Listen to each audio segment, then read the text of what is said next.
Bienvenue dans LinkedIn La Vie Lundi. Je suis Nathalie Jourdel, je suis directrice d'Autrement et de l'école de coaching IR, Un autre regard. Et Estelle, je te laisse te présenter. Oui, bonjour à tous. Merci Nathalie pour ton invitation. Donc moi je suis Estelle Mirnesco, je suis coach professionnel et je travaille avec Nathalie et je suis partenaire donc, de l'école Un autre regard que Nathalie crée. Et donc je suis ravie de passer ce petit moment avec toi Nathalie et avec vous tous pour parler de créativité. Créativité qui est, je crois, une des marques de fabrique de ton école et de ta pratique de coach, et voilà, sur laquelle on se rejoint. Donc, j'avais peut-être envie de lancer ce live et cet échange autour de la question qui est une première question qui est en quoi pour toi c'est important aujourd'hui de s'intéresser, de parler de créativité, de stimuler la créativité pour les entreprises, pour les managers et de façon plus générale dans le monde aujourd'hui. Je pense que vu le contexte, avec beaucoup d'incertitudes qu'on vit actuellement, c'est encore plus utile d'avoir cette créativité, cette agilité, je dirais. La créativité, finalement, c'est juste produire des idées nouvelles pour s'adapter à un contexte. Et donc, du coup, plus on a une situation compliquée ou changeante, plus il va être utile d'utiliser ces capacités d'inventer, de s'adapter, de gérer différemment, finalement. Comme je suis plutôt visuelle, j'ai prévu quelques images. C'est mon petit côté imagé, donc je vais partager mon écran. Voilà. Pour moi, la créativité, c'est aussi répondre à des contraintes. C'est innover, sortir du chemin tout droit qui était prévu parce qu'il y a des obstacles ou il y a des difficultés. C'est aussi s'inspirer. Ça peut être s'inspirer de choses qui se font ailleurs pour avancer dans son projet. Innover, évidemment. Et quelque part, c'est s'écarter de la réalité et multiplier les possibles. Voilà un peu ce que c'est pour moi créer, évoluer. Ça veut dire oser aussi, oser sortir du chemin linéaire habituel et oser l'agilité.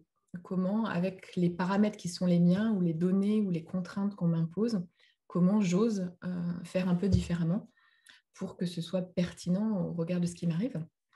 Donc, clairement, dans les situations où l'environnement est changeant, comme on peut l'avoir aujourd'hui, avec des collègues qui peuvent être malades, avec des difficultés, des contraintes, des poids, comme je l'ai souligné, on peut avoir envie de procrastiner, d'attendre que ça passe.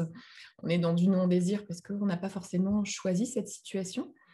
Et là, si je te dis, vas-y, sois créative, la créativité, créer du nouveau, ça colle pas bien avec l'ambiance de pression, d'urgence, de stress aussi lié par les changements permanents imposés par la crise sanitaire, mais aussi par les crises économiques.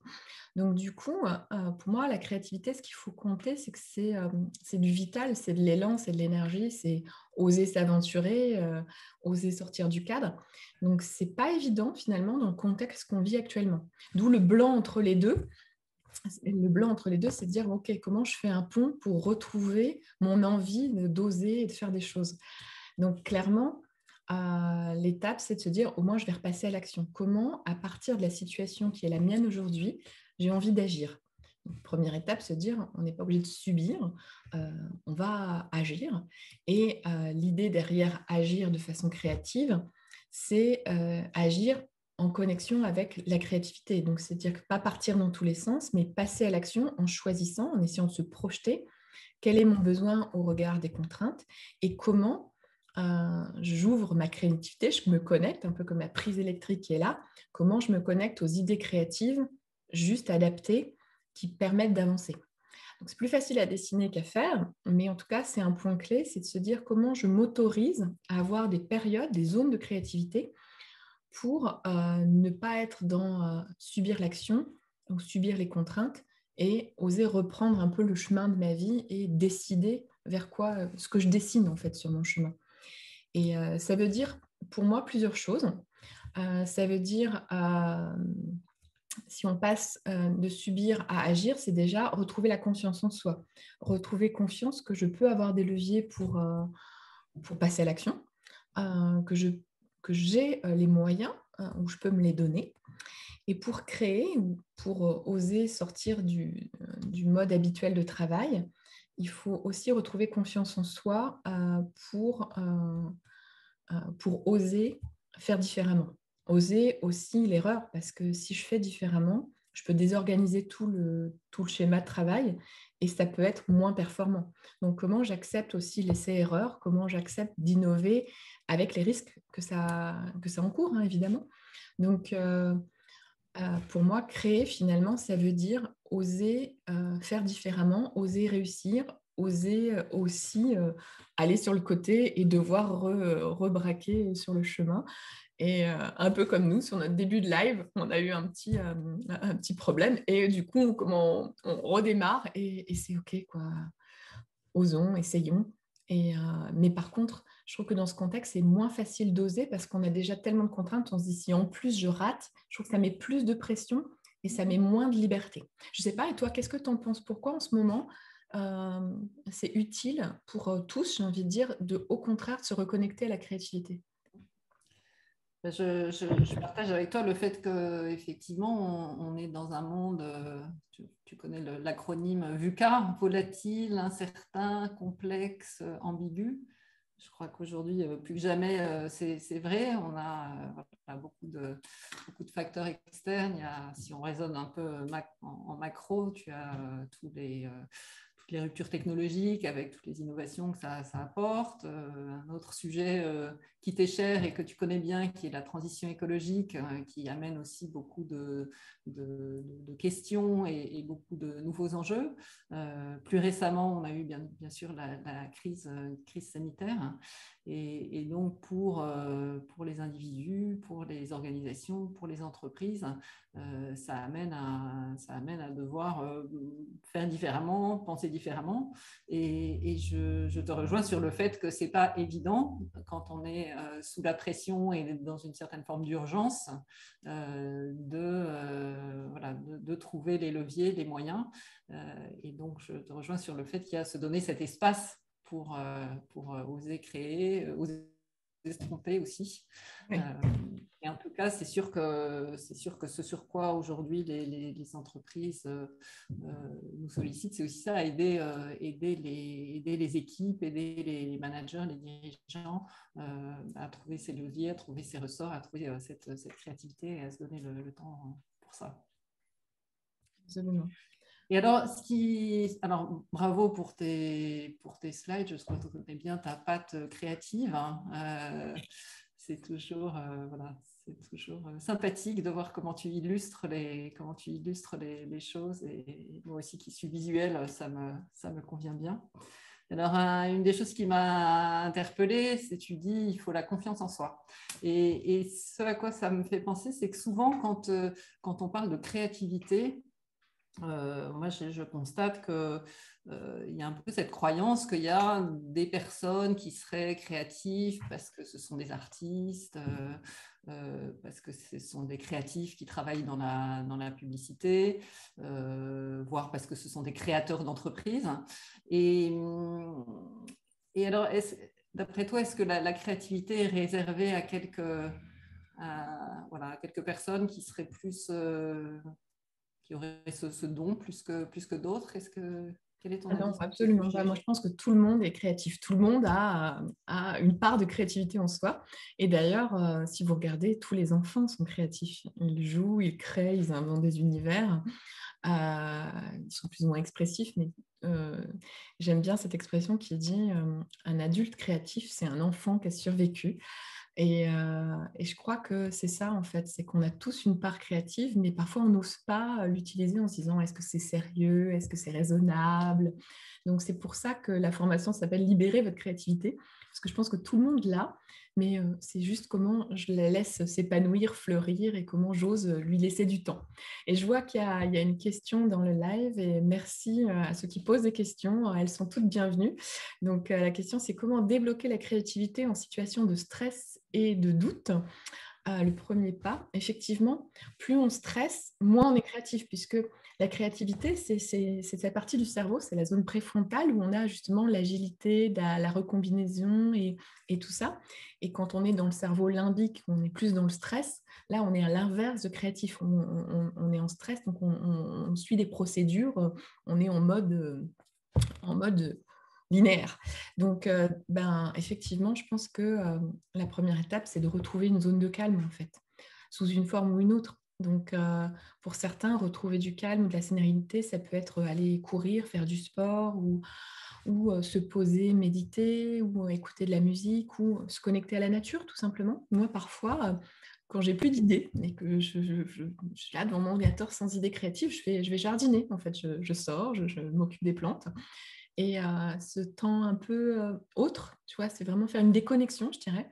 Ça me permet de me reconnecter à ensuite des idées ou même je peux avoir des idées en jardinant. Du coup, je reviens. Et donc, du coup, pour moi, c'est retrouver un moment de paix et de calme. Et ça peut être de différentes manières. Je trouve que c'est à chacun vraiment de mesurer un peu ce qui lui fait du bien. Parce que demander à quelqu'un sous stress d'être créatif, ça ne marche pas. Enfin, là, pour le coup, c'est juste, tout le monde est créatif, mais c'est une partie du cerveau qui peut ouvrir à ça. Et donc, du coup, la première des clés, c'est le calme. Donc, retrouver son calme. Oui, moi, si je peux partager personnellement ce qui me permet de retrouver de la créativité et, justement dans les moments de stress, c'est la marche. Ah, Et je suis une grande marcheuse, j'aime bien marcher, enfin, ne serait-ce que pour faire le tour du pâté de maison, hein. Mais voilà, marcher, se laisser inspirer par ce qui m'entoure, respirer, et souvent ça débloque des choses, ça fait venir des idées, et c'est assez incroyable. En tout cas, j'ai constaté que pour moi, ça fonctionnait bien. bon, eh ben, merci de ton partage. On a une autre question, Nathalie. Oui. Qui est un peu lié à le sujet sur lequel nous sommes, c'est pour quelqu'un dont le travail consiste surtout à appliquer des procédures, est-ce que la créativité te semble possible? Alors effectivement, là, je vais parler d'un exemple perso. Là, je sors de Calliope, où la norme qualité pour l'école. Et là, effectivement, j'ai dû ranger ma créativité. Donc, c'était un peu compliqué pour moi, mais il y a des choses sur lesquelles, quand on est sur du régalien, quand on est sur des normes, là, pour le coup, on nous demande de ne pas être créatif, de faire des tableaux bien carrés. Là, je dirais que on ne peut pas se permettre la créativité dans des choses qui sont des procédures et des choses très normées. La comptabilité, hein, il y a des lignes, voilà. Par contre, du coup, comme chacun est créatif, si cette personne, elle a un travail qui est très normatif, je vais le dire comme ça, je l'inviterai à voir comment, soit dans sa vie personnelle, soit dans les pauses déjeuner, soit dans autre chose, dans les réunions, dans la manière d'animer une réunion avec les collègues. On peut là jouer sur la créativité dans la manière d'animer la réunion. Ou dans sa vie perso, trouver des leviers pour explorer sa créativité, parce qu'on peut très bien être dans des choses carrées au travail et explorer la peinture, la musique, la danse, que sais-je, dans sa vie personnelle. Je trouve qu'en tout cas, Einstein devait dire la créativité, c'est l'intelligence qui s'amuse. Donc, si on peut se libérer un coin, un univers de créativité quelque part, sous une forme ou une autre, hein, au travail ou dans sa vie plus personnelle, ça me semble important. Après, quand on peut le faire dans les deux, allons-y. Mais j'avoue que j'ai juste arrivé à mettre quelques couleurs dans mes tableaux Calliope, mais voilà, j'ai limité ma créativité dans ce cadre-là, effectivement, et je pense qu'il faut savoir aussi rester dans les cases quand on n'y a pas le choix, et pour pouvoir mieux en sortir dès qu'on le peut. Mais à l'inverse, je dirais que je pense qu'il y a des métiers comme le coaching, on peut parler de ça si tu veux, où on peut être créatif, mais souvent on reste dans les clous parce qu'on a pris l'outil, la méthode comme ça, et comment on peut aussi oser sortir du rail qu'on nous a tracé. Et qu'est-ce que tu dirais, toi, sur les coachs? Pourquoi les coachs doivent être créatifs? Oui, justement, déjà, je pense que si on veut accompagner la créativité de ses clients, ça commence par soi-même, développer sa propre créativité et le vivre pour soi. Et c'est comme ça qu'on accompagnera mieux nos clients. Moi, personnellement, c'est la raison pour laquelle j'adore ce métier, c'est que c'est un métier dans lequel on peut être très créatif et on doit être créatif puisqu'on aide nos clients à trouver de nouvelles solutions, à sortir de leur schéma de pensée habituel. Et donc, c'est un métier qui, pour moi, est foncièrement créatif et qui fait que j'aime j'aime ce métier.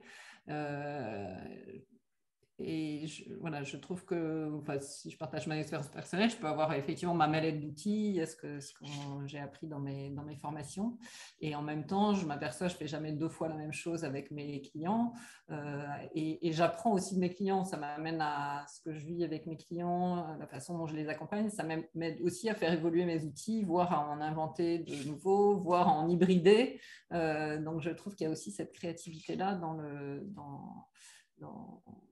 les méthodes d'accompagnement. Et en tout cas, c'est ma pratique.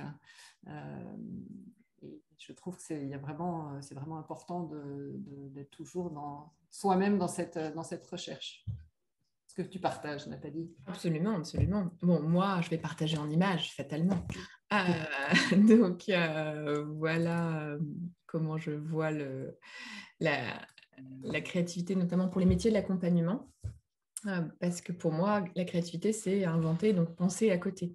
Donc, c'est comment j'ose, comment je co-crée avec mon client, comment j'essaye finalement des choses un peu nouvelles et comment je me réinvente aussi à chaque personne que j'accompagne.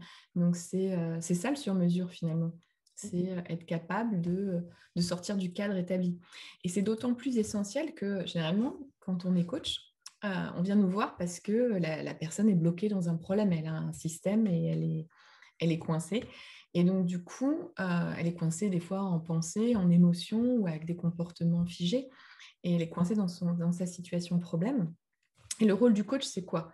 C'est l'aider à voir des objectifs, même s'ils peuvent paraître lointains ou pas clairs, voir si la personne est souvent coincée dans un nuage, elle n'arrive pas à avancer. Et le rôle du coach, ça va être à plusieurs niveaux. Le premier, c'est idéalement d'essayer de lui faire sortir quels seraient les objectifs pour sortir de ce cadre enfermant qui ne vous convient pas. Ça peut être pour changer de travail, par exemple, ou pour une situation managériale. Donc, cette première étape, le coach doit aider le client à sortir de sa case, de sa bulle. Donc, ça veut dire qu'il faut aussi faire preuve de créativité. Est-ce que le client doit essayer de trouver une porte ou créer une porte de sortie? Et le coach va accompagner tout ce chemin. Donc, finalement, du coaching, c'est juste accompagner la créativité de son client, accompagner à trouver des solutions alors qu'il n'en envisageait pas. C'est-à-dire que reconnecter des idées pour voir comment il peut trouver par lui-même des solutions possibles, comment il peut faire les premiers pas pour aller vers ses objectifs.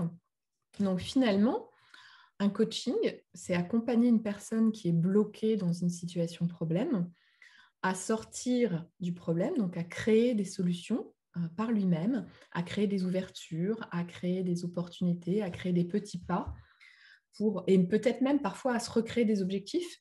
Ça a dû t'arriver aussi, on a des clients où ils arrivent, ils sentent que ça ne va pas, mais ils ne savent pas exactement ce qu'ils voudraient. Donc du coup, souvent la première étape, c'est finalement de recréer des objectifs motivants qui me permettraient de sortir de ma situation qui ne me convient pas. La seule chose que je sais, c'est que la situation ne me convient pas. Et donc pour moi, être coach, c'est être créatif parce que c'est accompagner son client à être créatif pour trouver des solutions par lui-même. On a une question, Nathalie. Oui. C'est en quoi l'approche de l'école à notre regard est plus créative que les autres? Intéressant, j'adore cette question. Alors déjà, clairement, la créativité, c'est pour moi accueillir les idées et rebondir et faire feu de tout bois. Je vais le dire comme ça. Tu me donnes une idée et je me dis, ah bah oui, on pourrait améliorer l'école en faisant ça. Donc ça veut dire que toute l'équipe, déjà, on est dans cette forme de coopération, d'oser. Là, on ose des lives, c'est nouveau. On n'est pas encore tout à fait techniquement au point, je vais l'avouer, mais on ose, on essaye.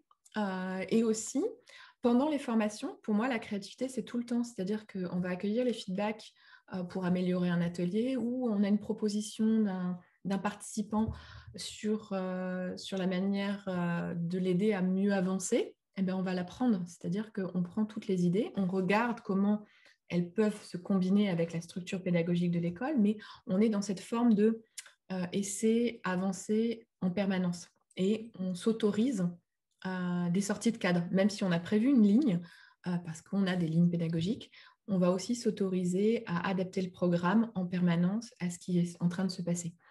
Et pour moi, ça veut dire oser du nouveau, expérimenter et aussi permettre aux stagiaires de chacun des modules, que ce soit ce module créativité, bien évidemment, puisque c'est le cœur, mais aussi les modules devenir coach ou même dans le module que tu proposes, comment on va aussi laisser une part d'innovation, de patte personnelle à chacun.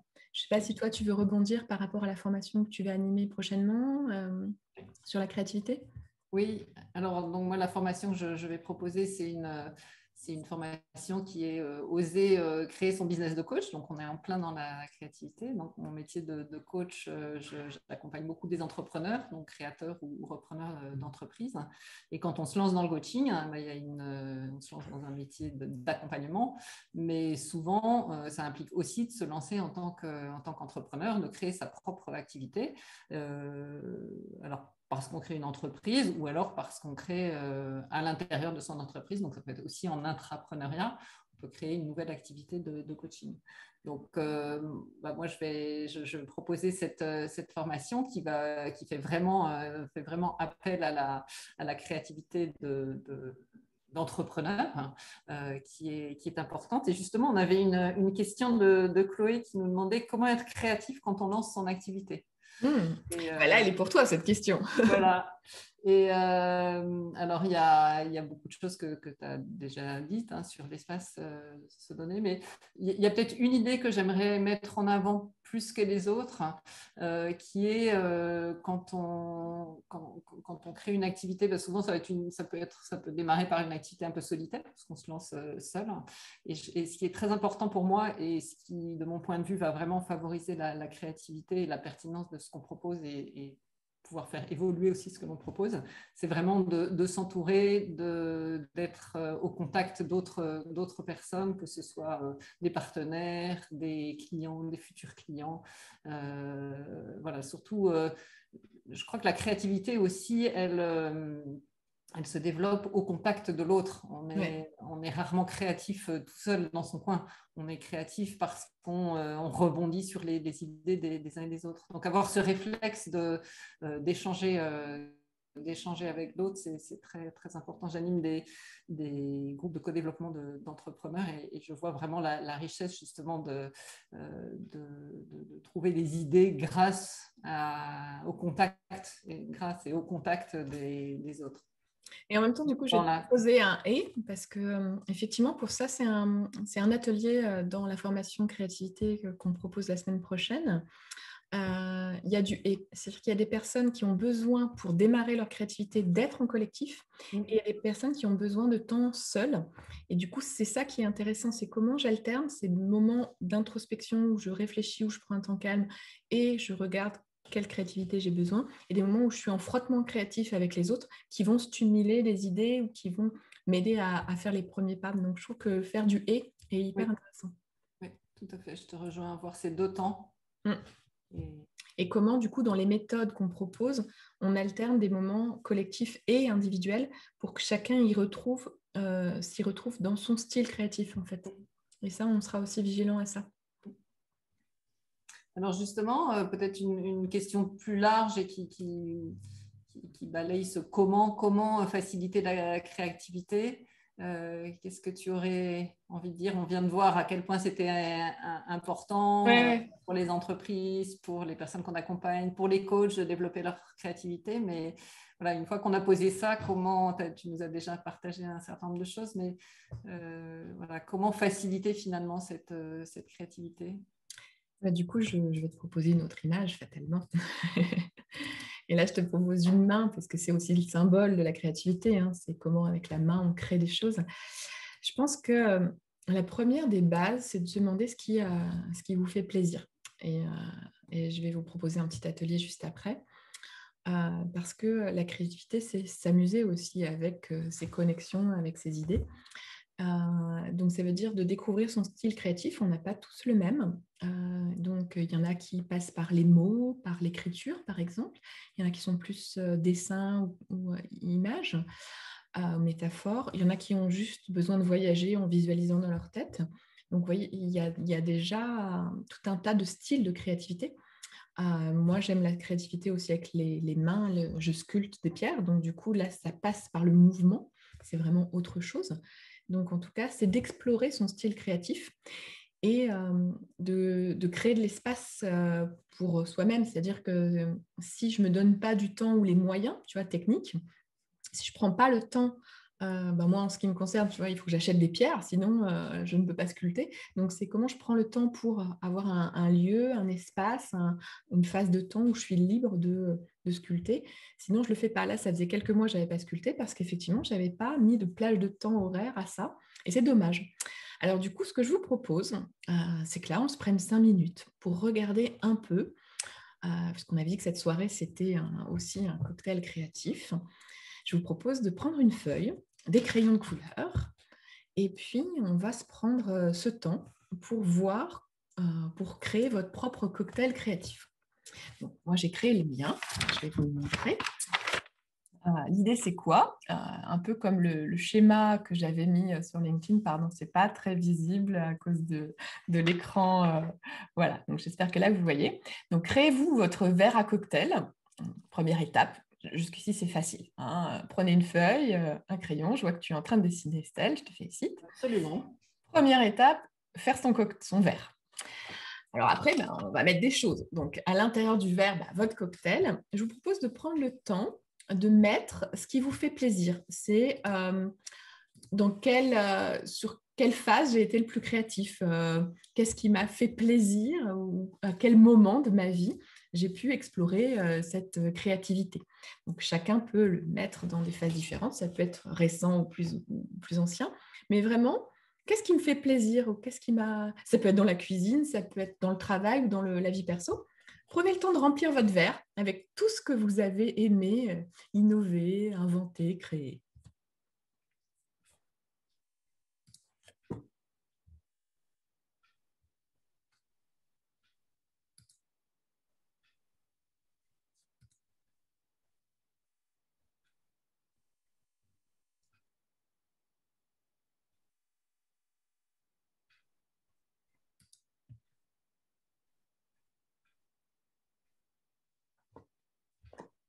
Alors, une fois que vous avez rempli le verre, vous pourrez toujours le compléter après, hein.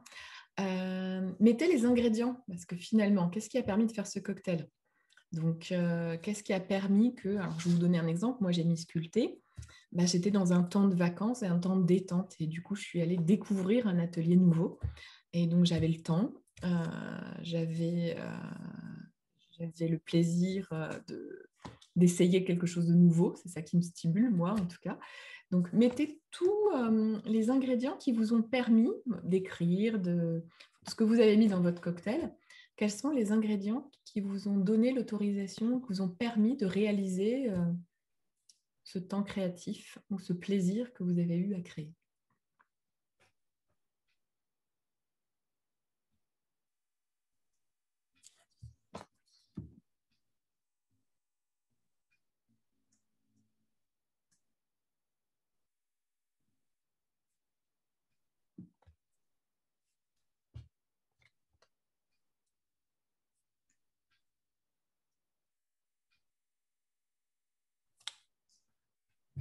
Bon, même si vous n'avez pas terminé, vous pourrez compléter vos ingrédients, hein, puisque l'essentiel, c'est de vous reconnecter à ce qui vous fait plaisir et qui vous permet ça, en fait.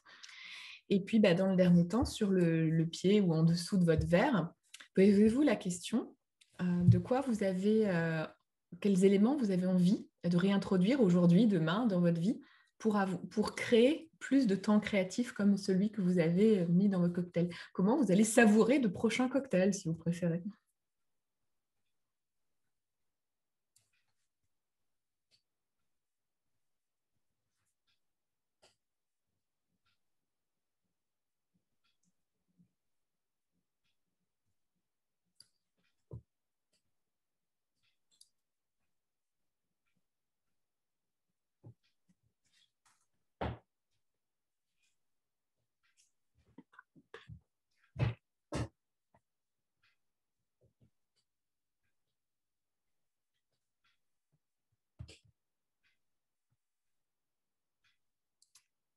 Bon, et maintenant, je vous propose de passer l'année 2022 à déguster vos prochains cocktails de créativité. Est-ce que tu veux nous partager quelques éléments? C'est pas obligé, vraiment, sens-toi libre. Oui, écoute, alors moi j'ai repris quelques moments où j'avais eu la joie de pouvoir être créative. Parce que le dernier en date, j'ai écrit un livre, hein, qui est voilà, lié à l'histoire de ma famille. Et, et je crois que c'est vraiment une question d'autorisation et de me donner le temps. Et aussi, ce qui me rend créative, c'est aussi quand je suis dans des activités qui font vraiment énormément de sens pour moi. Ça fait tellement de sens que quelque part, faut que j'y aille. Donc c'est vrai que là, ça faisait beaucoup de sens pour moi d'écrire cette histoire. Et donc, je me suis donné les moyens pour le faire, même s'il y avait évidemment tous les doutes qui étaient là. Est-ce que je saurais faire? Est-ce que je suis légitime? Etc. Oui, peut-être c'est mettre de côté ces doutes et ces petites voix qui empêchent Exactement. d'oser. Et je trouve que c'est très beau ce que tu as dit sur cette notion de sens, en fait, parce que si le sens, c'est pour toi retracer aussi l'histoire de ta famille, par exemple, ça a beaucoup de sens. Peut-être que pour les personnes qui nous écoutent, c'est ça aussi. Quel sens vous mettez à faire cette activité créative? Parce que faire de la créativité pour faire de la créativité, ça peut paraître décalé ou pas. Mais si j'y mets un sens, si j'écris pour quelque chose, ou si moi je sculpte parce que ça me détend, par exemple, du coup, il y a un sens, me faire du bien, me détendre, me vider la tête. Donc, c'est peut-être ça la clé finalement. C'est quel sens vous mettez derrière votre créativité. Merci à toi. Voilà. Et pour moi, le sens, c'était transmettre aussi aux générations futures. Et oui, Donc voilà, donc, du coup, je me le suis lancée. bravo. Et puis, belle continuation créative. Et merci pour ce mini atelier, Nathalie, qui nous permet de goûter voilà, différentes choses que tu proposes. Et donc, tu nous proposes ta formation la semaine prochaine. Oui, c'est lundi, mardi, Mercredi, mercredi. ça arrive vite. Oui, il y aura une session aussi en octobre parce que j'ai eu des demandes. Donc, il y a des dates qui sont programmées aussi en octobre. D'accord. Et est-ce que tu pourrais nous dire si on suit justement cette formation, avec quoi on repart? Eh bien, j'ai envie Participants, avec quoi je repartirai dans ma... Avec plein de choses, évidemment. Avec du sens pour oser ta créativité. Je pense que là, du coup, on peut partir de là. Mais je vais aussi partager un peu l'état d'esprit de toutes nos formations à l'école de coaching à notre regard, avec une connexion tête-cœur-corps. Parce que la créativité, c'est pas que des idées dans la tête. C'est aussi tout un tas d'émotions, mais c'est aussi la mise en corps. J'ai envie de dire, quand tu écris, bon, peut-être que c'est sur un ordinateur, mais l'idée de matérialiser avec la main. Donc, il y aura tout un tas d'ateliers diversifiés où on peut explorer différentes formes de créativité. Et ces ateliers expérientiels, c'est aussi pour se remettre en mouvement, mais aussi avoir des ressentis émotionnels. C'est-à-dire que pour moi, ces 3 jours, c'est vivre une expérience créative. C'est-à-dire vraiment prendre plaisir, être dans un contexte agréable, il faut être clair, pour créer ensemble, pour se frotter aux autres créativités des personnes qui seront présentes. C'est aussi repartir avec les ingrédients de ma créativité. Là, tu en as mis quelques-uns dans ton verre. Pendant ces 3 jours, on va regarder ce qui stimule chacun. Et ce n'est pas la même chose pour toi, pour moi et pour peut-être les personnes qui nous écoutent. Donc, du coup, l'idée, c'est aussi d'avoir des éléments émotionnels qui me libèrent ou qui m'autorisent la créativité. Je trouve que le mot autorisé que tu as utilisé est très juste. avoir essayé concrètement, avoir fait des choses, donc le corps, et la tête, c'est-à-dire qu'il y aura bien sûr, je vais proposer des outils, des ateliers pour, si vous voulez, utiliser la créativité dans les accompagnements ou dans les équipes que vous accompagnez, mais aussi des temps pour détourner ces méthodes. Comment je conscientise un peu ce que j'ai appris, je prends du recul, je recontextualise avec mon besoin dans mon entreprise, comment je pourrais utiliser ces ateliers ou dans mon contexte personnel ou professionnel, comment j'apprends de ce que je viens de vivre et comment je le détourne pour que ce soit ma créativité, que ça me soit utile directement. Moi, ce qui est vraiment important, c'est que chacun puisse repartir avec tout un tas de choses qui soient applicables immédiatement et avec un plan d'action créativité. Donc, si on regarde le programme, finalement, on va se poser la question, chacun aura besoin de créativité différemment et comment on va pouvoir se nourrir des idées créatives des autres et les retransformer. On aura un temps où on se pose intellectuellement, on se pose émotionnellement et on écrit soi-même ce qu'on retient et ce sur quoi on a personnellement envie d'aller. Donc, il y aura différents types d'ateliers parce que c'est intéressant d'expérimenter et il y aura des temps où chacun pourra faire un plan d'action et le nourrir au fur et à mesure, puisqu'on va terminer là-dessus, comment chacun pourra avoir un plan d'action personnel pour élargir, enrichir, faire fleurir sa créativité. Voilà l'état d'esprit, que ce ne soit pas juste une formation, ce soit aussi un plan d'action de développement personnel de sa propre créativité. Voilà l'état d'esprit. Est-ce qu'il y a d'autres questions? J'aime beaucoup l'idée de détourner en fait les méthodes pour construire ses propres outils, ses propres méthodes, parce que c'est ça la créativité. Et du coup, ça me donne le sentiment de quelque chose de très vivant. Clairement, je ne sais pas ce qui va se produire puisque moi, je vais proposer un premier atelier et après, on va le détourner de plein de manières. Donc, je suis sûre que je vais repartir avec plein de nouvelles idées pour plein de nouveaux ateliers. C'est ça qui va être... c'est une sorte d'enrichissement collectif pour tous ceux qui ont envie de participer à cette formation. Vous pouvez toujours vous inscrire, il reste quelques places. Donc, soyez les bienvenus. Et alors, et ça sera peut-être la dernière question, on a une question qui est comment entretenir son muscle créatif après la formation? Et oui. On va faire, voilà, les participants vont vivre une formation, ils vont vivre 3 jours sûrement très on va muscler la créativité, clairement. Comment on entretient ça dans la durée? C'est comme avec le sport, j'ai envie de te dire. C'est une histoire d'entretien dans la durée, c'est-à-dire comment... par exemple, moi, je peux vous livrer ce que j'ai mis sur mon cocktail de tout à l'heure. Je m'aperçois que comme j'ai beaucoup d'activités avec l'école qui démarre aussi, du coup, j'ai moins de temps en fait. Et si je ne me mets pas une plage de temps en disant, bon, dimanche après-midi, c'est bon, je me pose, je prends les outils et je sculpte, je ne fais rien d'autre, je coupe le téléphone, j'arrête tout. Je mets la musique parce que moi, j'aime ça. Et donc, c'est aussi comment j'identifie mon besoin en termes d'horaire, en termes de comment je pratique au quotidien. Et une autre façon de le dire, c'est selon son style. Donc moi, comme tu l'as dit, je dessine.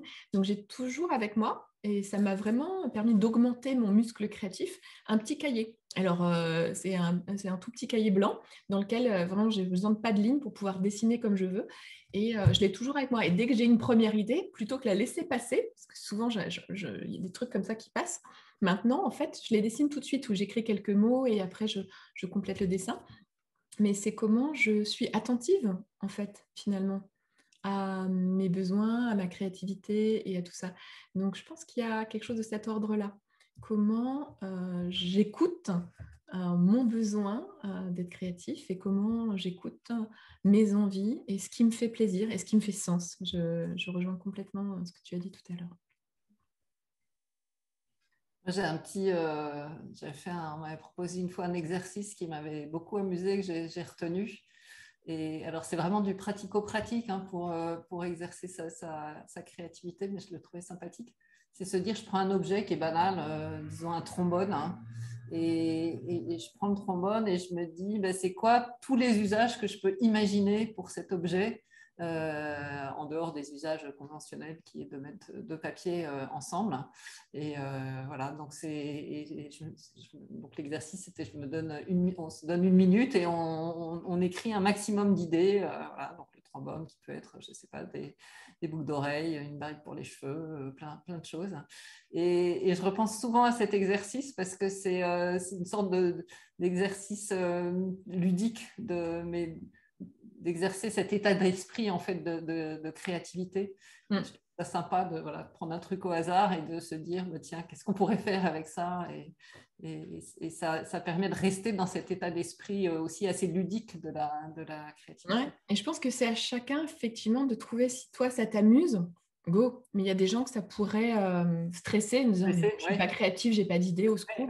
Donc surtout le faites pas. À chacun de trouver sa recette. Voilà, si vous le sentez pas.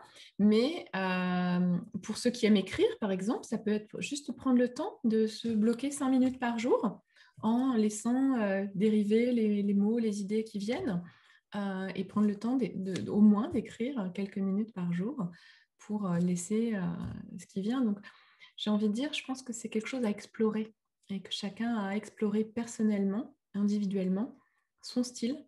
Et c'est peut-être ça le message.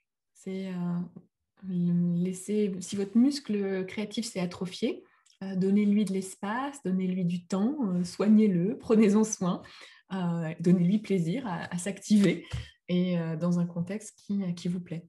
Parce qu'en plus, ça vous fera du bien. Oui, et si on reprend l'analogie avec le sport, puisque muscler, c'est aussi question de sport, effectivement, il y a certains sports qui vont correspondre à certaines personnes. Et voilà, chacun va trouver le sport qui lui plaît, qui lui convient. Et ça peut être quelque chose comme la marche à pied pour avoir des idées. Et ça peut être faire des ski. Taper la balle avec d'autres. Aller taper la balle avec d'autres parce que j'ai besoin de collectif. Je trouve que c'est une belle métaphore, en fait. C'est cette idée, trouver le sport créatif qui vous convient et amusez-vous. Bon, Nathalie, on reste sur ce mot de la fin alors. Ouais, ça me plaît. Amusez-vous et à bientôt.